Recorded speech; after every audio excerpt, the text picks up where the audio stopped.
অফিসে পয়সা ডালতে আছে এখন অর্ডার দেবে এখন পরশুদিনকে অর্ডার দিচ্ছে এক মাস্টারের 400 টাকা একটা বই নিয়ে এসে আবার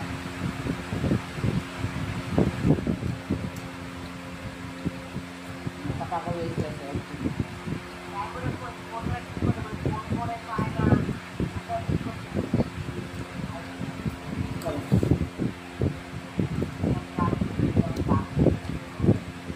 একাই করেছেন ঘুরে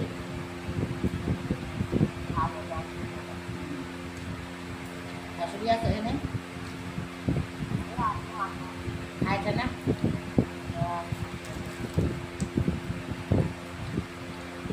কথা কেন আপনি তুমি চটকি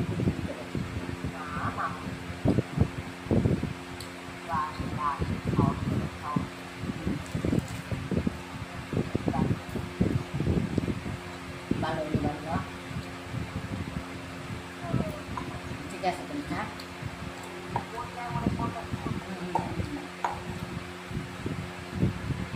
এ শোনা শোনা নে কোন নে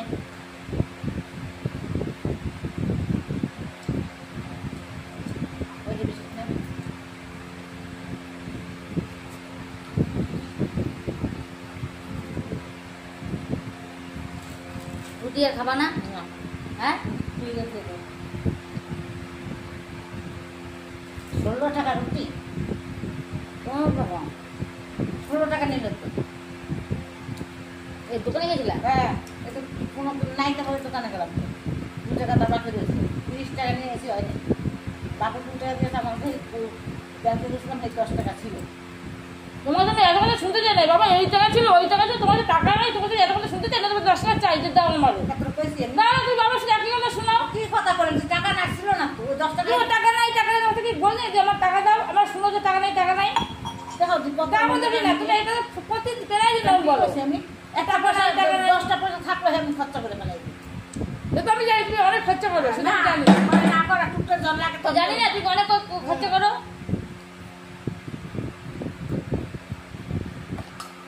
এই রুটি ঝোলটা এটা বাসি রুটি কোথায় বাসি রুটি হ্যাঁ এটা গন্ধ ওই নরম দিয়ে রুটি দিয়া বাসি রুটি এক গাদা রুটি বাসি দোকানে ওই দেখো এটা বন্ধ হয়ে যাচ্ছে কি এটা বন্ধ হয়ে যাচ্ছে দেখো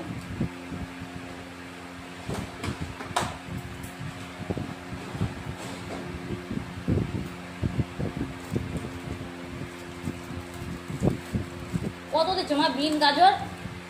চেলো গাছ রুটি আরো রেখে দিচ্ছ না না করতে তো পয়সা টাকা কি পাবো ওরে এনেছে ফ্রিজে ছিল তাও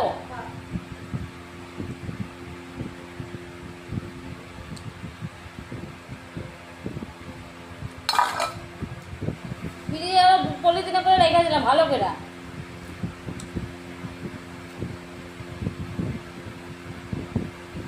গাজর ছিল মা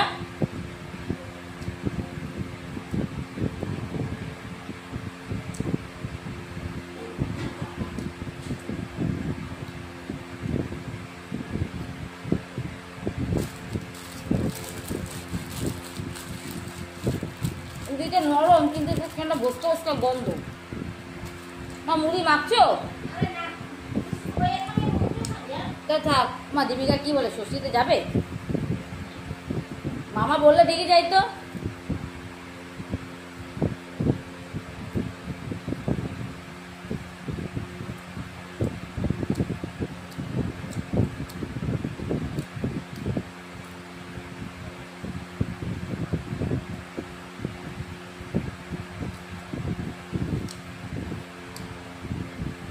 প্রতি বছর তুমি যদি বলতে মা আমাদের বাড়িতে আয় তাহলে আসতো জানো মা হ্যাঁ দীপিকারে তুমি যদি বলতে যাই তাহলে দেখতে আসছো হ্যাঁ দরকার নাই এদের কাজ দেয় হ্যাঁ হ্যাঁ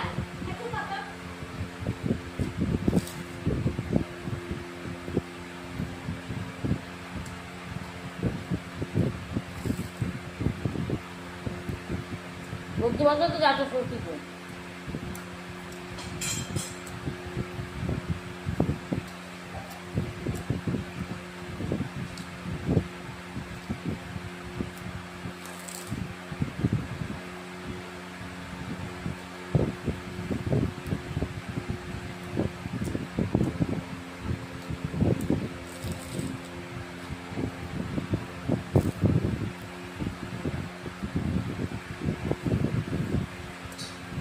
ঘরের মতো হবে সবাইকে ফোন করবি